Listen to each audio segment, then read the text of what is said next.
Assalamualaikum dan salam sejahtera kepada cikgu dan rakan-rakan sekalian. Jadi saya perkenalkan, nama saya ialah Khairuddin bin Ramli. Jadi soalan yang saya pilih ialah bincangkan kaedah pemilihan khalifah pada zaman Khulafa' Ar-Rasyidin. Tajuk saya di bawah khalifah, institusi khalifah. Maksud khalifah. Khalifah ialah institusi yang bertanggungjawab dalam pengurusan pentadbiran dan pemerintahan negara dan umat Islam selepas wafatnya Nabi Muhammad SAW. Taib Al-Ajmi dalam sejarah tamadun Islam menyatakan khalifah adalah satu jawatan menggantikan Nabi Muhammad selepas baginda wafat untuk memerintah dan mentadbir negara dan umat Islam. Mahyuddin Haji Yahya dalam tamadun Islam menyatakan khalifah berasal daripada perkataan khulafah yang bawa maksud berganti, iaitu pengganti Nabi Muhammad. Khalifah adalah satu gelaran yang diberikan kepada siapa yang menjadi ketua, imam atau imamah negara Islam menggantikan Nabi Muhammad SAW dalam pengurusan pemerintahan dan mentadbir.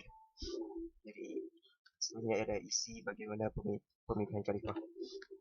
Pertama ialah perundingan beramai-ramai. Cara ini dilakukan dengan mengadakan perundingan dan persetujuan tanpa ditetapkan calon terlebih dahulu. Sebelum Nabi Muhammad SAW wafat, baginda telah meninggalkan sebarang wasiat atau pesanan kepada sesiapa untuk dicalonkan sebagai khalifah.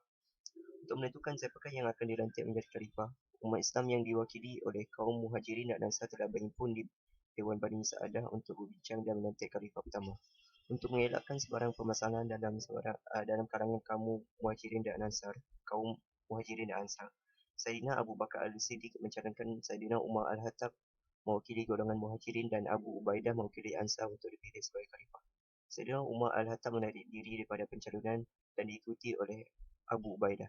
Sebaliknya, Saidina Umar Al-Khattab mencalonkan Saidina Abu Bakar Al-Siddiq sebagai khalifah dan disokong oleh Abu Ubaidah. Calonan tersebut disokong oleh umat Islam dan Saidina Abu Bakar Al-Siddiq dibai'ah dalam musyawarah sebagai khalifah pertama memerintah negara dan umat Islam menggantikan Nabi Muhammad. Seterusnya ialah mengusul seseorang calon. Apabila seseorang khalifah baru hendak dipilih, namanya diusul atau dicalonkan oleh khalifah sebelumnya terlebih dahulu sebelum musyawarah dan dalam majlis syura dibai'ahkan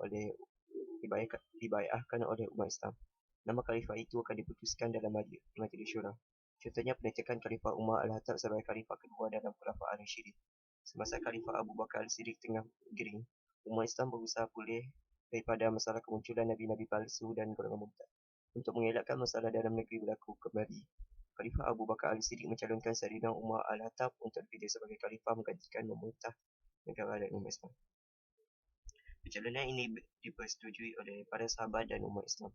Setelah wafatnya Khalifah Abu Bakar Al-Siddiq pada tahun 644 Masehi, pencalonan Saidina Umar Al-Khattab dibawa ke Majlis Syura. Melalui musyawarah, para sahabat dan ahli lembaga Majlis Syura, pelantikan Saidina Umar Al-Khattab dipersetujui oleh para sahabat dan menerima bai'ah daripada umat Islam tanpa bantahan. Seterusnya ialah mengusul sekumpulan calon. Khalifah terdahulu akan mengusulkan beberapa orang calon dalam kalangan para sahabat untuk dipilih salah seorang daripada mereka sebagai khalifah seterusnya. Cara ini berlaku dalam pemilihan Saidina Uthman bin Affan sebagai khalifah menggantikan Khalifah Umar Al-Khattab. Khalifah Umar Al-Khattab yang sedang tenat kerana ditikam oleh seorang keturunan hamba dari Parsi telah mengumumkan nama 6 orang calon iaitu Saidina Uthman bin Affan, Saidina Ali bin Abu Talib, Abdul Rahman bin Auf, Talha bin Ubaidillah, Zubair Al-Awwam dan Sa'ad bin Abu Waqqas. Manakala putranya Abdullah bin Umar Al-Khattab tidak dicalonkan sebagai khalifah. Pemilihan dan musyawarah diadakan di rumah Sayyidatina Aisyah bin Abu Bakar Al-Siddiq. 3 hari selepas wafatnya Khalifah Umar Al-Khattab, satu majlis diadakan untuk memilih pengganti khalifah. Musyawarah tersebut dipengerusikan oleh Abdul Rahman bin Auf yang menarik diri sebagai calon khalifah. Serentak dengan itu, Zubair Al-Awwam, Sa'ad bin Abu Waqqas dan Talha bin Ubaidillah menarik diri daripada pencalonan jawatan khalifah. Pemilihan diadakan antara Saidina Ali bin Abu Talib dan Saidina Uthman bin Affan. Dalam pemilihan tersebut, Saidina Uthman bin Affan mendapat kelebihan undi. Dengan ini, Saidina Uthman bin Affan dibai'ah sebagai menggantikan Khalifah Umar Al-Khattab sebagai khalifah ketiga dalam Khalifah Al-Rasyidin. Pemerintah negara dan umat Islam berpusat di Madinah.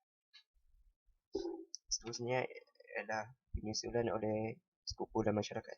Masyarakat Islam telah mengusul dan mencadangkan keturunannya menjadi khalifah seterusnya. Pemerintah negara dan umat Islam berpusat di Madinah.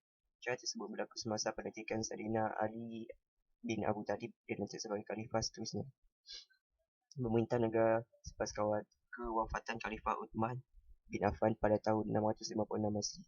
Apabila wafatnya Khalifah Uthman bin Affan, berlaku pergolakan dalam kalangan umat Islam untuk menentukan siapa khalifah yang akan menggantikannya. Pada masa tersebut, Madinah dikuasai oleh pemberontak. Penduduk Mesir mencadangkan Saidina Ali bin Abu Talib dilantik sebagai khalifah. Penduduk Basrah mencadangkan Talha bin Ubaidillah sebagai khalifah dan penduduk Kufah mencadangkan Zubair al-Awwam sebagai khalifah.